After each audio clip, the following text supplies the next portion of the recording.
चलिए आज का नाश्ता हम उपवास के लिए बनाते हैं और बहुत स्वादिष्ट बनेगा। तरीका तो आसान होता ही होता है, लेकिन बनाने में भी बहुत अच्छा लगता है और बनाने के बाद खाने में तो और ज़्यादा अच्छा लगता है। एक आलू हमें लिया है और आलू देखिए जो मात्रा है मैं उसके हिसाब से ले रही हूँ। एक आलू, दो आलू, आपकी इच्छा, आप जितने भी आलू ले सकते हैं, लेकिन यहाँ पर आप अपने हिसाब से लीजिएगा। एक आलू को मैंने छील लिया है, मेरा आलू थोड़ा बड़ा था। मिक्सी जार में डालकर हमें इसे पीसना है। अब यहाँ पर क्या होता है कि अगर आप धनिया पत्ती खाते हैं तो वो डाल सकते हैं, हरी मिर्च खाते हैं तो वो डाल सकते हैं, अदरक खाते हैं तो वो भी डाल सकते हैं। तीनों में से कुछ नहीं खाते हैं तो खाली आलू को ही आप पीस सकते हैं। तो यहाँ पर देखिए मैंने धनिया पत्ती भी डाल दी है और हरी मिर्च भी डाल दी है और एक अदरक का टुकड़ा भी मैंने डाल दिया है। तो बस हमें इसे पीसना है। पानी की ज़रूरत हमें नहीं पड़ेगी क्योंकि ऑलरेडी आलू में हल्का फुल्का पानी रहता ही है। तो चलिए फटाफट से हम इसको पीस के ले आते हैं और ये देखिए, तो जो इसका पेस्ट है पेस्ट ही बनेगा। तो यहाँ पर हम इसके साथ जो डालने वाले हैं वो है साबूदाना। हमने जो आलू पीस के रखा था उसे हमने साइड में रख दिया है। अब लिया है साबूदाना। साबूदाना मैंने यहाँ आधा कटोरी लिया है। तो जो साबूदाना है ये मीडियम वाला जो साबूदाना रहता है वो वाला है। अगर आपके पास छोटी वाला है तो आप उससे भी बना सकते हैं।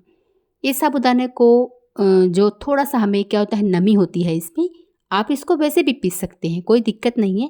बट फिर भी मैं यहाँ पर क्या करूँगी, थोड़ा सा इसे भूनूंगी ताकि थोड़ा सा ये भुन जाए। तो यहाँ हम इसे कढ़ाई में 1 से 2 मिनट के लिए इसे हम भून लेंगे और आधा कटोरी साबूदाना है। तो चलिए फटाफट से इसको भून के लाते हैं। उसके बाद क्या करना है, हमें इसे ठंडा करने के लिए रख देना है। जब ये ठंडा हो जाएगा ना उसके बाद ही इसे पीसिएगा, उससे पहले नहीं। तो यहाँ ये हो चुका है और मैं फटाफट से अब इसे एक थाली में निकाल लेती हूँ और फिर हम इसे पीसेंगे। तो देखिए मैंने चेक कर लिया था, हो चुका था। चलिए अब फटाफट से इसको हम इसमें डाल देते हैं और ठंडा होए तो हम पीसें। अब क्या करना है, पीस के हम ले आए हैं। अब हमें करना क्या है, अब हमें जो ही साबूदाना है एक बर्तन में डाल देना है। कोई भी बर्तन ले सकते हैं, थाली भी ले सकते हैं। यहाँ पर साबूदाना को आपको बिल्कुल महीन नहीं पीसना है, जितना हो सके थोड़ा दरदरा पीसिएगा। मेरा थोड़ा सा पीस चुका है, लेकिन आप इसको दरदरा पीसेंगे ना तो कुछ तो आपको नाश्ते में अलग टेस्ट लगेगा और खाने में थोड़ा अच्छा तो लगेगा। तो यहाँ पर देखिए जो पेस्ट था वो हमने इसमें डाल दिया है। अब यहाँ पर हम पेस्ट डालने के बाद मैंने पूरा डाल दिया है इसमें। मिक्सी जार में थोड़ा बहुत लगा होता है तो हमें वैसे भी पानी की ज़रूरत इसमें पड़ेगी, तो मैंने थोड़ा पानी डालते हुए इसमें डाल दिया है। अब यहाँ पर हम क्या करेंगे, नमक ऐड करेंगे, क्योंकि अब नमक ऐड करेंगे तो बना रहे हैं नाश्ता। तो यहाँ पर देखिए नमक हमने सेंधा लिया है। थोड़ा सा हम यहाँ पर जीरा भी ऐड कर लेंगे और नमक, 2 चीज़ें हो गई। बाकी अगर कुछ खाना चाहते हैं तो वो भी डाल सकते हैं, जो भी उपवास में आप खाते हैं। मैं बस यही चीज़ें यहाँ पर डालूँगी। अब हमें इसे मिलाना है, लेकिन साथ में आप जैसे मूंगफली होती है, मूंगफली को भूनकर थोड़ा दरदरा सा पीस लीजिएगा, वो डाल लीजिएगा। वो नहीं है आपके पास तो नारियल का बुरादा होता है वो आप डाल सकते हैं, जैसे मैंने किया है। यहाँ पर मैंने नारियल का बुरादा ली हूँ, चम्मच, 1 चम्मच, 2 चम्मच आप ले सकते हैं। इससे जो टेस्ट आएगा इस नाश्ते में ना बहुत अच्छा आता है। वैसे तो हम मूंगफली डालते हैं बट नहीं होती है कई बार, तो आप नारियल का बुरादा भी डाल सकते हैं, दोनों में से कुछ भी डाल सकते हैं। अब हम इसे मिला लेंगे। तो साबूदाने में तो पानी बहुत लगता है, बट हमें यहाँ ज़्यादा पानी नहीं लगाना है।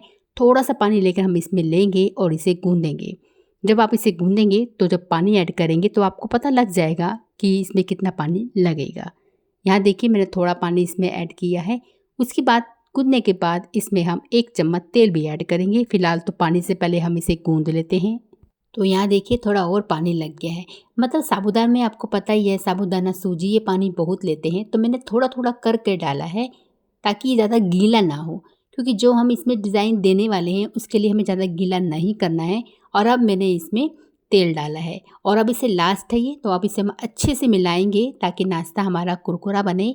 और अच्छे से मिलाते हुए थोड़ा इसको हम सेट कर लेंगे। तो इस नाश्ते को हम जिस तरीके से बना रहे हैं उस तरीके से आप कोई बर्तन ले सकते हैं, थाली है वो ले सकते हैं, केक टिन है वो ले सकते हैं, या ऐसी कोई ट्रे है वो ले सकते हैं। तो मैंने इसमें तेल लगा दिया है। तो मेरे यहाँ मात्रा थोड़ी कम है तो मैंने इसको आधे तक फैला के किया है। देखिए इस तरह से करना है आपको। उसके बाद इसे ऊपर से अच्छे से ना सेट कर देना है, कहीं से टूटा वगैरह ना हो, क्रैक्स वगैरह ना हो, इस तरह से। उसके बाद चम्मच से ऊपर थोड़ा तेल लगाते हुए इसे हम सेट कर लेंगे। जैसे अधिक तरह हम मिठाई बनाते हैं ना, मिठाई में ऐसे ही हम करते हैं, अच्छे सेट करते हैं ऊपर से, अच्छे से इसको चम्मच की सतह से ऐसे कर लेते हैं, बिल्कुल वैसे ही करना है। इसके बाद इसे आप 5 से 10 मिनट के लिए छोड़ दीजिएगा, जिससे कारण थोड़ा सा सेट हो जाता है। और उसके बाद ही हम इसे कट करेंगे, और जिससे इसका जो शेप निकलेगा, जिस भी आकार में आप देना चाहते हैं, बहुत अच्छे से निकलता है। तो यहाँ अधिकतर हम 5 से 10 मिनट के लिए छोड़ते ही हैं, लेकिन हम इसको थोड़ा उसके लिए छोड़ रहे हैं ताकि इसका लुक और डिज़ाइन अच्छा रहे। चाकू की सहायता से देखिए, जिस भी आप पतले पतले या बड़े बड़े शेप में जैसे भी काटना चाहते हैं वो आप काट सकते हैं। मैंने इसको इस शेप में काटा है, तो रेक्टेंगल शेप में भी काट सकते हो, स्क्वायर शेप में भी काट सकते हो। और ये देखिए, अब मैं आपको इसे एक को निकाल के दिखाती हूँ। ये देखिए, कहीं से भी टूट नहीं रहा है। तो इसलिए आटे को ना ऐसा गूंदेगा, बिल्कुल बिखरा हुआ भी नहीं और बिल्कुल गीला भी नहीं, क्योंकि अगर हम गीला गूंदेंगे जब तेल में तलेंगे तो वो चिपकता है, और बिखरा हुआ होगा तो इस तरह से हम इसको नहीं बना पाएंगे। तो बस इस चीज़ का ध्यान दीजिएगा, थोड़ा थोड़ा डालते हुए आटे को गूंदेगा। तेल इसके लिए मैंने गरम कर लिया था, पहले से ही गरम धीमी आंच पर हो रहा था। उसके बाद एक एक करके इसमें डाल देना है, उसके बाद इसे छोड़ दीजिएगा। जब ये अच्छे से एक तरफ हो जाएगा तभी इसे पलटेगा। यहाँ फ़िलहाल तो मेरा इसमें 3 आया था, एक मेरा रह गया, तो उसको भी हम कर लेंगे।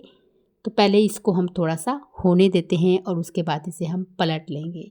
तो ये देखिए, बहुत ही अच्छा सा नाश्ता बनकर तैयार होता है। ना आपको साबूदाना को भिगोना है और ना ही आलू को उबालना है। कच्चे आलू से इस नाश्ते को आप बना सकते हैं, और साबूदाना को बिना भिगोए भी बना सकते हैं। खाने में तो स्वादिष्ट लगता ही है, और इतना हम इसे उपवास में ही खाते हैं। अगर आप इसे उपवास के अलावा वैसा खाना चाहते हैं तब भी आप इसे खा सकते हैं। देखिए, उलट पुलट करके मैंने अच्छा सा ब्राउन सा कलर आ चुका है और कुरकुरा भी हो चुका है। तो फटाफट से इसे अब हम निकाल लेते हैं, और यहाँ पर ये नाश्ता हमारा बनकर बिल्कुल तैयार है।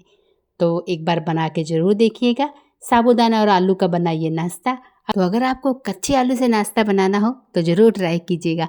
साबूदाना वो भिगोना भूल गए हैं तब भी ट्राई कीजिएगा। कुरकुरा नाश्ता बनकर बिल्कुल तैयार है। इसे आप हरी चटनी के साथ, या फिर आप इसे हरी हरी तली हुई हरी मिर्ची के साथ खाइए, बहुत अच्छा लगता है। अगर आप मिर्ची खाने की शौकीन हैं तो बस ज़रूर खाइएगा। तो लीजिए, नाश्ता तो बनकर हमारा तैयार है। एक बार मैं आपको इसे दिखा देती हूँ कि ये कितना कुरकुरा बना है। तो ये देखिए, है ना कुरकुरा। तो चलिए फ्रेंड्स, ज़रूर बनाइए, ज़रूर खाइए। अच्छा लगा हो तो एक लाइक ज़रूर दीजिएगा। पहली बार आ गए हैं तो सब्सक्राइब करना बिल्कुल मत भूलिएगा। मिलेंगे आपसे अगले वीडियो में कुछ ऐसी ही नई रेसिपी के साथ। जब तक के लिए आप सभी का तहे दिल से बहुत बहुत धन्यवाद। और मैं आपको अब तोड़ के दिखाती हूँ कि ये कैसा बना है। गर्मा गर्म नाश्ता है, खाने में बहुत स्वादिष्ट लगता है। तो आप इसे बनाकर ज़रूर खा सकते हैं। और ये देखिए, मैं तोड़ के दिखाती हूँ। ये देखिए,